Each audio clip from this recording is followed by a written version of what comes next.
Next Tuesday is shaping up to be a very important day for the nation of Israel.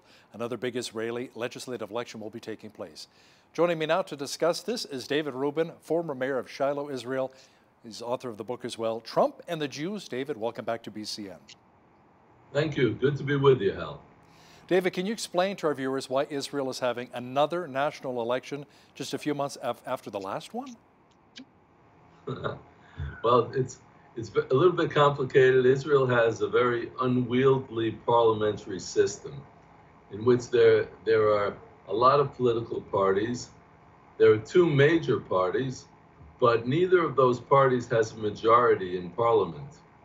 And therefore, whoever wins the election has to form together, almost like a puzzle. He has to get several political parties to join with him to make a majority governing coalition. And for that reason, it's very unwieldy, because he has, after the election, he has to start negotiating with all these different parties to reach agreements and to form a government. Last time, for the first time ever, Prime Minister Netanyahu was the winner, his Likud party, but he wasn't able to get enough parties to join his coalition. And there was little chance that his competitor would be able to form a coalition, and therefore he just called for new elections. So let's talk about Netanyahu and his competition. What are their strengths and their weaknesses? Well, his main opponent is Benny Gantz, who is of the Blue and White Party. He's a left-of-center party. Netanyahu is right-of-center. And he's a former chief of staff. His views tend to be moderately left-of-center, but he doesn't have too much to show for himself other than the fact that he was chief of staff. He has no experience in politics, and he didn't do such a great job as chief of staff, in my opinion. He was very indecisive. He always argued against taking military action, which is kind of the opposite of what you would expect a chief of staff to take. That's his main competition, Benny Gantz. But they were neck and neck for the whole election campaign, and they're still neck and neck right now. One day the polls say Netanyahu will win, the next day the polls say Gantz will win. So it's going to be very interesting to see. So what would you say then, David, are some of Benjamin Netanyahu's strengths and weaknesses? Benjamin Netanyahu's strengths and weaknesses: he's an amazing diplomat. He knows how to communicate, a tremendous communicator and a tremendous diplomat for Israel in explaining the positions of Israel, the threats facing Israel. He's the best at that. He's also a master economist. Under his leadership, the economy has soared. And before that, there was basically a socialist economy. So he's done a tremendous job with that.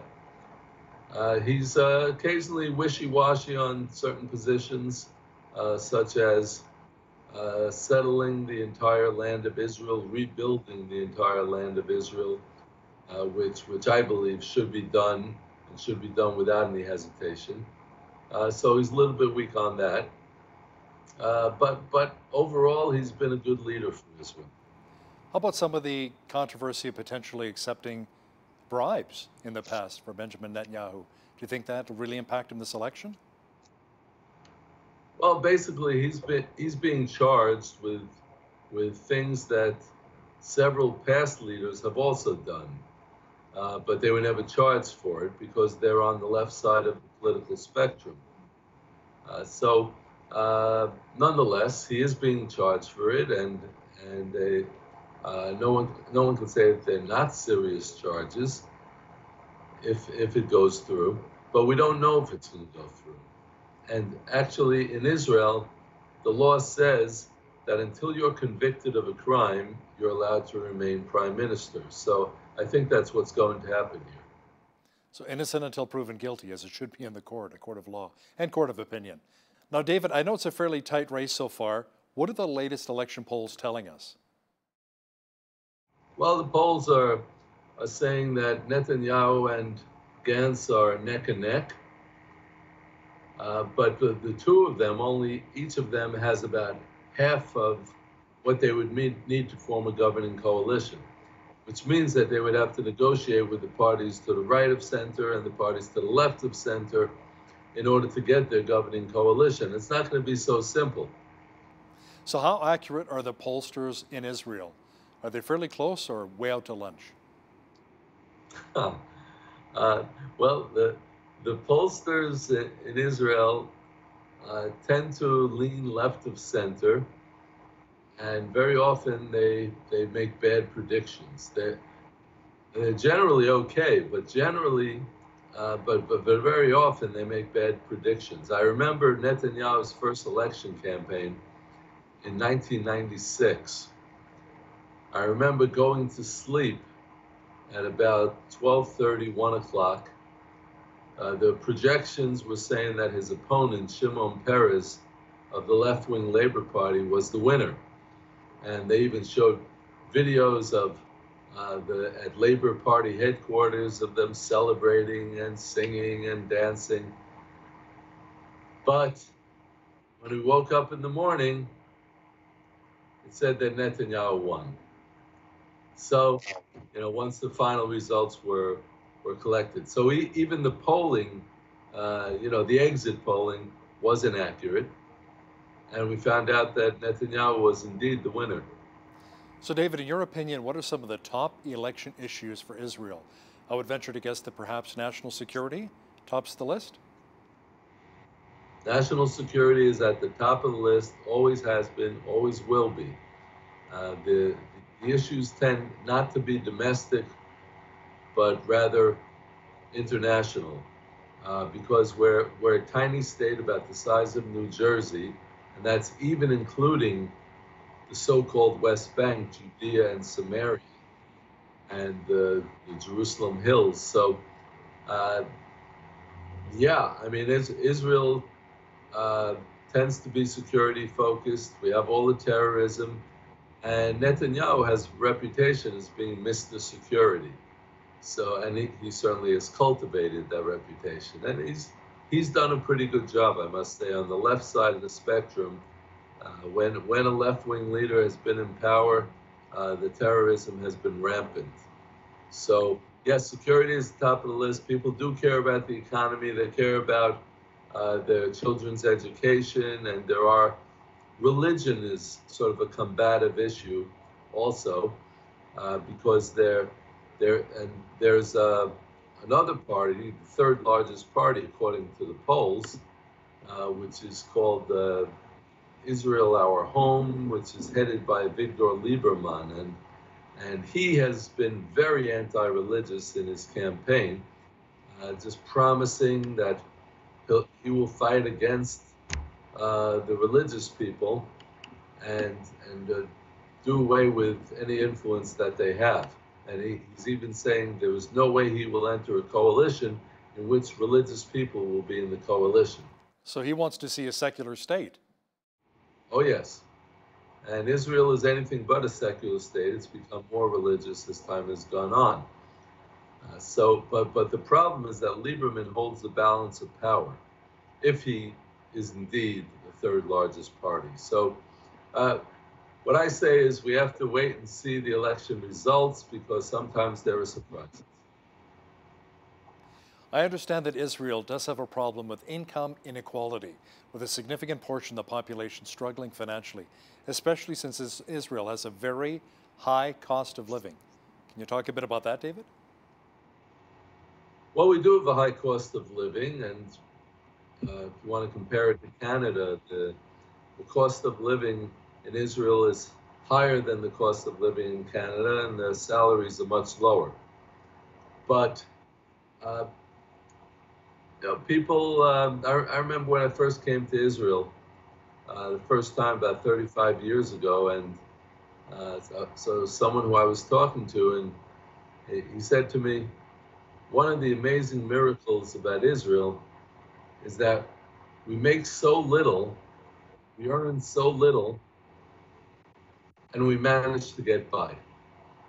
And there was something to that, and I've seen that to this day, even when the economy has gotten much better than it was back then. It's true, it's true. So yeah, I mean, I think that Israel as an economy has improved, and we yes, there is a cost of living that's pretty high, but we're a resilient people, and that together with the terrorism and all the other challenges, we managed to move ahead. Israel appears a lot different from their neighboring countries. Arab citizens are allowed to vote and even to become politicians. Now, does this cause considerable tensions in Israel? Well, it shouldn't, because you would think that since they have more rights than that, the Arabs have more rights than they have in all of the Arab countries put together in Israel, you would think that they would be very happy being Israelis and they would be proud Israelis. Unfortunately, most of them aren't. And what they really want is to throw Jews into the sea, which is what they've been promising to do for years.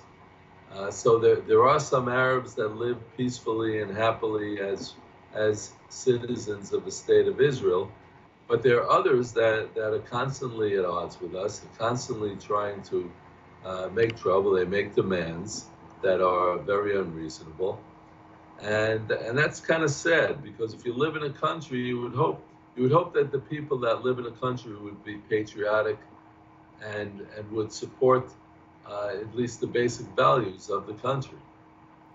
Now, there was a bit of controversy recently over Netanyahu wanting to pass legislation to get video cameras installed at Arab voting stations. Can you explain why that was?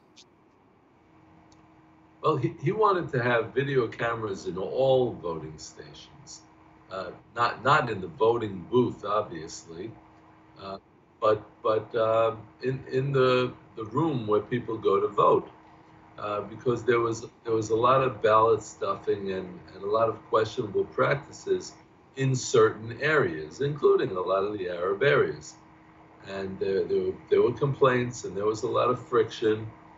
So what he was saying is, let's just keep the process honest, have cameras at the voting stations, and that it could be overseen by several different parties or by the elections commission, but let's get it done so that we know that the system is 100% free and fair and honest. So, how involved do Israelis get in the democratic process? What's a typical voter turnout? 35, 37%? It's usually about 55 to 60%. Wow. Yeah. Yeah, Israel. Look, everything matters in Israel. Uh, everything that we do and everything that we accomplish, it matters.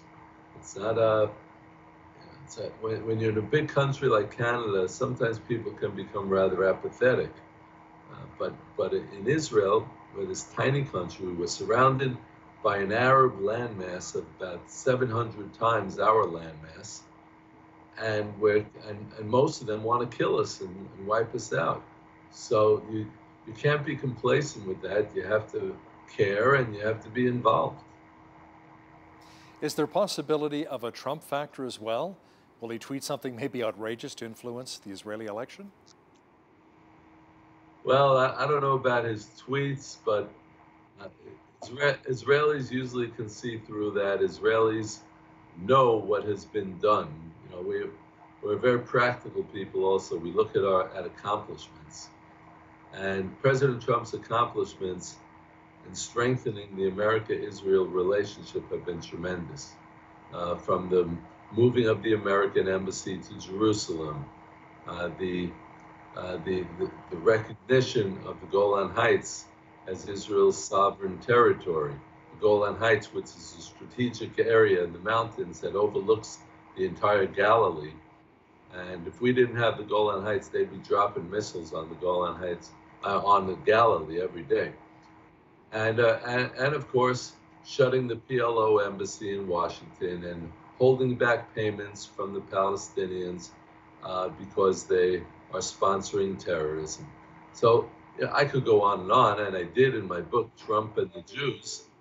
Uh, and then anyone who wants to read the book, Trump and the Jews, by the way, should just go to Amazon.com and just type in Trump and the Jews, and they'll have the book in no time. But that's where you get the facts. And you see the facts of how much Trump has done. And Israelis look at the facts, they look at the accomplishments. David, we only got about 20 seconds left here. I want to ask you quickly, we know about the strong relationship between the U.S. and Israel. What about Israel and Canada? Where does it stand right now? Well, I think, Prime Minister Harper really worked to strengthen the relationship between Israel and the United States. Prime Minister Trudeau has been less strong in that regard, and we'll have to see what the results are. Hopefully, there'll be a new Prime Minister who will really care about the relationship between Israel and Canada, and will work to strengthen it. David Rubin, former mayor of Shiloh, Israel, and author of the book Trump and the Jews, thanks a lot for your time today. My pleasure. On behalf of all of us here at Bridge City News, I'm Hal Roberts. God bless and have a great night.